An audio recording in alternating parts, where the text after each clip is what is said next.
எந்தவித சூழ்நிலையும் சாமியமா கொண்டாட பண்ணுமா? அவர் வரவே காத்துக்கணுமா? என்ன சாப்பிட இது அப்படி இல்லை. அவர் வரட்டும், கொடுக்கட்டும். நான் செய்யறேன். எனக்கு இந்த மன்னிப்பு கிடைச்சது பெரிய விஷயம். அதுல வெளிநாட்டு இருக்கிறது பெரிய விஷயம். அதுல முக்கிய ஆசிரியர் ரொம்ப பெரிய விஷயம். இதெல்லாம் பெரிய விஷயம் சொல்றதுலாம் இருக்கு. ஆனா அந்த பெரிய விஷயம் சொல்ல முடியாது. உயர்வுக்கெல்லாம் உயர்ந்தாகிய தெய்வீக நிலையை அடைவதற்கு நான் சாமி செய்ய வேண்டாமா? என்னுடைய செய்ய வேண்டாமா? என்னுடைய வாழ்க்கைக்கு நான் முழுமையாக அந்த பூரத்தை அடையக்கூடிய என் சாதனை எவ்வளவு? கேள்விக்குறி. நான் பணம் இருக்கா? ஏதாவது எடுக்கணுமா?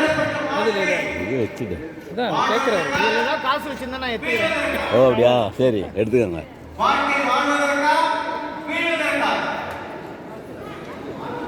வாழ்வதற்கு வாழ்க்கை